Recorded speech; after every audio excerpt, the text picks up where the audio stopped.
성탄 전야에 우리에게 주시는 하나님의 말씀은 구약성경 말라기 4장 1절에서 3절까지의 말씀입니다.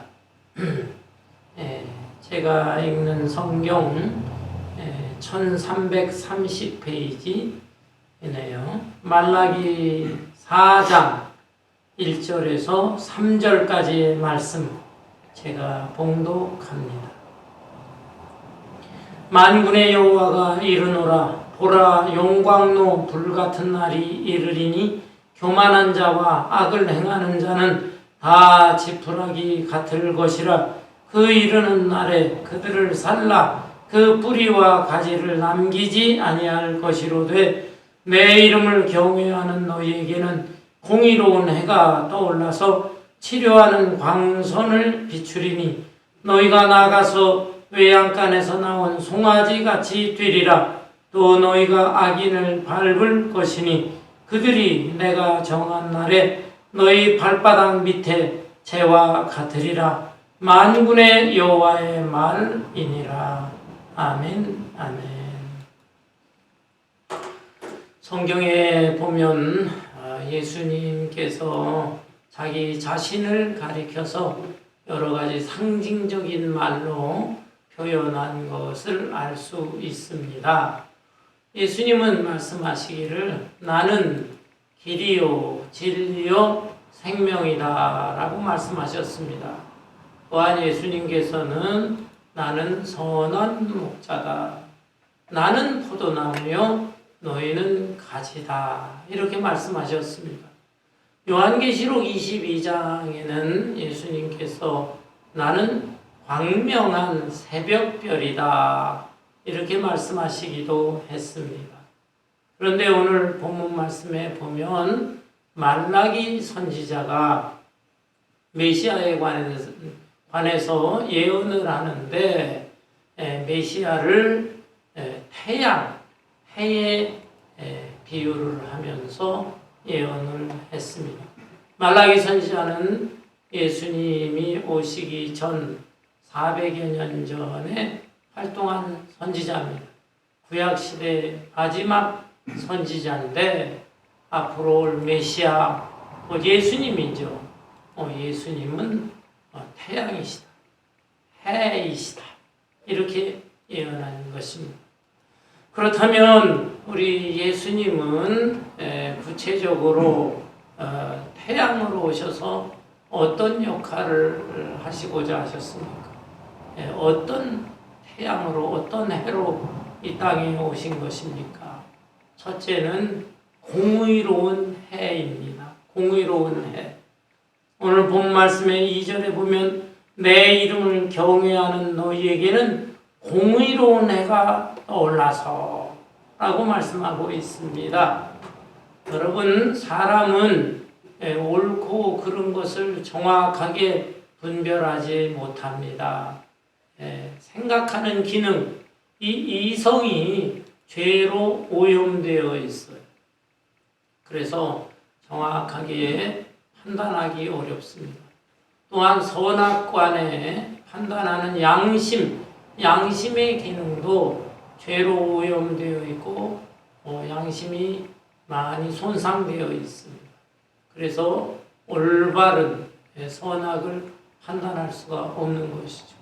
그런데 우리 예수님께서는 이 세상에 오셨습니다. 완전히 공의로우신 분입니다. 그래서 겉으로는 의로운 척하지만 속으로는 그 마음이 타락해 있고 또 행실에 있어서도 부패한 사람들, 위선적인 사람들에 대해서 예수님은 정확하게 아시면서 그들을 책망하십니다. 대표적인 사람으로 바리새인 같은 위선자들이죠. 이들을 가리켜서 화 있을진저 회칠한 무덤과 같도다 이렇게 꾸짖고 책망하셨습니다. 그렇지만 예수님은 또 힘없고 연약한 사람들이지만 아주 진실한 믿음을 추구하는 사람들에 대해서는 아주 따뜻하게 사랑으로 감싸주시면서 위로와 격려를 주셨어요. 내 믿음이 너를 구원하였도다. 이렇게 예수님은 공의로우신 분입니다. 예수님께서 이 땅에 오실 때에 참 빌라도와 헤롯과 같은 정치가, 그리고 안나스와 가야바 같은 대제사장을 비롯한 종교 지도자들, 그들이 참 부패하고 타락해 있었어요. 그들의 잘못에 대해서 어느 누구 하나 그렇게 분명하게 지적을 못하였지만 우리 예수님께서는 단호하게 지적하시고 책망하셨던 것입니다. 본문 1절부터 보면 만군의 여호와가 이르노라 보라 용광로 불같은 날이 이르리니 교만한 자와 악을 행하는 자는 다 지푸라기 같을 것이라. 그 이르는 날에 그들을 살라 그 뿌리와 가지를 남기지 아니하실 것이로다. 예수님은 공의로운 분이에요. 또 연약하고 진실한 사람에게는 사랑으로 감싸주시는 분이다. 공의로운 태양으로 이 땅에 오셨습니다. 아울러 두 번째로 예수님은 어떤 태양이신가? 치료하는 태양이 되시는 분입니다. 치료하는 태양. 본문 2절을 다시 보면 내 이름을 경외하는 너희에게는 공의로운 해가 떠올라서 치료하는 광선을 비추리니 너희가 나가서 외양간에서 나온 송아지같이 되리라. 치료하는 광선이다 라고 했습니다. 여러분, 태양에서는 빛이 나옵니다. 그런데 이 빛은 크게 두 가지 역할을 합니다. 하나는 생명체를 마르게 할 수 있어요. 예를 들어 광야 같은 곳에도 작은 나무들과 풀이 있기는 합니다. 약간의 수분을 섭취하면서 그들이 자라고 있는데, 이러한 광야에 태양빛이 강렬하게 비치게 되면 어떻게 되겠습니까? 그 나무와 풀들이 말라지는 것이에요. 그 약간의 습기마저 다 메말라 버리면서 그 식물들은 죽을 수밖에 없는 것입니다. 또한 이 산에 있는 나무와 풀 식물들도 보세요. 우리가 살고 있는 캘리포니아에는 산불이 자주 일어납니다. 여름에 태양빛이 강렬하기 때문에 그런 것이죠. 그래서 그 빛이 임하게 될 때 습기가 마르고 건조해지면서 한번 불씨가 붙으면 온 산을 태우게 되는 것입니다. 예수님은 이렇게 심판주의 역할도 하시는 것이죠. 그러나 이 태양빛은 또 한 가지 정반대로 생명체를 살리는 역할도 하는 것입니다. 여러분, 나무를 보세요. 나무는 뿌리를 통해서 땅에 있는 수분과 양분을 섭취합니다. 그것을 빨아 올려요. 그리고 또 남은 잎사귀를 통해서 하늘의 태양빛을 받아요. 광합성 작용을 통해서 이 나무들이 잘 성장하고 또 열매도 맺히는 것입니다. 이렇게 참 태양빛은 살리는 역할을 합니다. 사람의 경우도 마찬가지죠. 사람들이 밖에 외출하지를 않고 햇빛을 보지를 못하고 집 안에만 갇혀 생활하게 되면은 건강에 좋지 않습니다. 비타민 D가 부족해서 어지럼증이 생기고 또 정신적으로도 우울증 같은 게 생길 수가 있는 것이에요. 따라서 밖으로 자꾸 나가야 됩니다. 밖에 외출을 해서 밝은 곳에서 생활하고 태양빛을 쬐게 되면 육신적으로도 강건해지고 또 정신적으로도 아주 활력 있는 밝고 긍정적인 그런 삶을 살 수가 있는 것입니다. 예수님은 바로 이런 역할을 해 주셨습니다. 가난한 사람, 병든 사람, 또 세상에서 소외당한 사람, 이런 사람들을 찾아오셨어요. 그리고 특별히 육신적으로도 연약하고 정신적으로도 병들어 있는 사람들을 치료해 주셨습니다. 예수님은 치료하는 태양이고 치료하는 광선을 바라시는 분이에요. 그래서 안진뱅이도 일으키시고 소경도 눈뜨게 하시고 문둥병자도 치유해 주셨습니다. 12해 동안 혈루병으로 고생하던 여자가 예수님 옷자락을 만지자마자 나음을 받았어요. 또한 38년 된 병자까지도 놀랍게 치유를 받는 기적적인 역사들이 일어났습니다. 아울러 정신적으로 영적으로 병들어 있는 사람들도 있었습니다. 귀신에 씌여 있는 사람들, 악령에 사로잡혀 있는 사람들, 이런 사람들에게도 예수님은 나타나셔서 귀신아 물러가라, 그들을 내쫓으셨을 때 그들이 아주 정신적으로 영적으로도 건강해지고 온전해진 모습을 우리는 성경을 통해서 알 수 있습니다. 이렇게 예수님은 치료하는 태양이 되신 분입니다. 아울러 예수님은 이제 떠오른 태양이 되셨습니다. 떠오른 태양. 제가 오래전에 이집트를 거쳐서 예루살렘, 이스라엘 성지순례를 다녀왔습니다. 그런데 지금 시간이 십몇 년이 지났는데도 제 기억 속에 또렷이 남아있는 아주 멋지고 아름다운 그 광경이 있습니다. 그것은 이제 시내산, 모세가 시내산에 올라가서 십계명을 받았잖아요. 시내산에 올라갔을 때 광경이었습니다. 시내산의 높이가 2,000m가 좀 넘어요. 그 정상에 올라가는데 낮에 올라가면 너무 뜨거워요. 돌산이에요. 그래서 한밤중에 올라가게 됩니다. 새벽 한 2시 정도에 산 밑에서부터 올라가는데 산 정상에 올라갔을 때 한 4시가 좀 넘었습니다. 그때 점점 이제 하늘이 밝아지면서 해가 뜨는 것이죠. 그 일출의 광경, 너무너무 황홀하고요, 아름다운 장관이었습니다. 잊을 수가 없습니다. 떠오르는 태양의 모습. 그런가 하면 갈릴리 해변에서 일출 광경을 목도하는 거 잊을 수가 없습니다. 갈릴리 호수는요, 그 호수가 너무너무 커요. 그래서 갈릴리 바다라고 말하기도 합니다.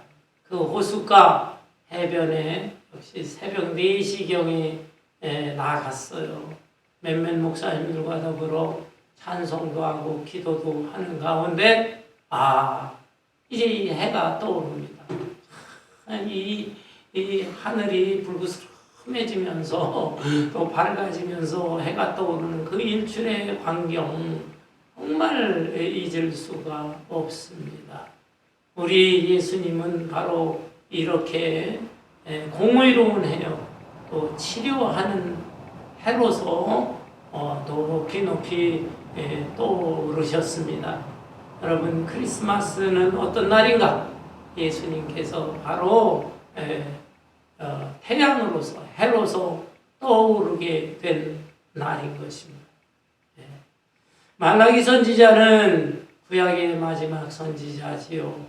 그로부터 400여 년 동안 선지자가 없었습니다. 하나님의 계시를 받고 그 계시한 말씀을 전해주는 선지자들이 없었어요. 영적으로 흑암의 시대였던 것입니다. 그리고 예수님 당시에도 정치가들, 종교 지도자들 타락했고 백성들도 신앙생활을 올바로 하지 못하는 이러한 시대였는데 예수님께서 나타나신 것이죠. 예수님은 떠오르는 태양이 되셨습니다. 이 구약시대 말기부터 예수님 당시에까지 400여 년 동안을 참 도덕적, 영적으로 흑암의 시대, 신학적으로는 중간기 시대라고 하는데 이때 참 끔찍한 일도 있었습니다. 시리아의 독재자 안티오코스 에피파네스라고 하는 자가 엄청난 군대를 이끌고 예루살렘을 쳐들어왔습니다. 거룩한 예루살렘 성전, 이 성전을 아주 모독을 했어요. 그 성전 안에다 제우스 우상신을 설치하고 유대인들이 너무너무 싫어하는 이 돼지 대가리를 올려놓고 모욕을 주었습니다. 이것을 저지하는 유대인 제사장들, 레위인들, 또 일반 경건한 유대인들 8만 명을 그들은 전부 살육을 했습니다.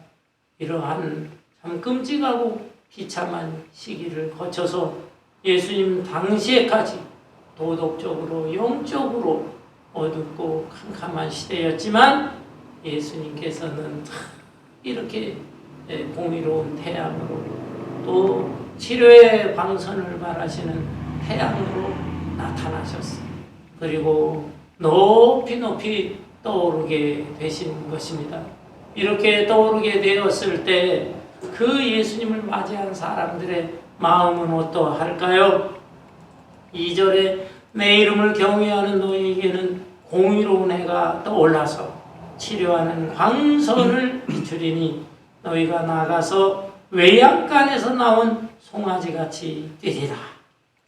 예, 아주 음습한 곳, 축축한 외양간에서 지나는 송아지 얼마나 답답하겠습니까? 얼마나 몸이 불편하겠습니까? 그런데 이 외양간에 문이 열리게 되었을 때 송아지가 밖으로 뛰어나게 되면 밝은 햇살을 받으면서 얼마나 기분이 좋겠어요. 얼마나 뛰놀겠어요. 마찬가지로 이러한 의의 태양이 되시는 우리 주님, 치료의 광선을 바라시는 우리 주님을 마음속에 구주로 영접하게 된 사람의 마음은 송아지가 외양간에서 뛰노는 것과 같이 되는 것입니다. 마음속에 자유와 기쁨이 충만하고 새로운 가치관, 인생관을 가지고 활기찬 삶을 살아가게 되는 것입니다.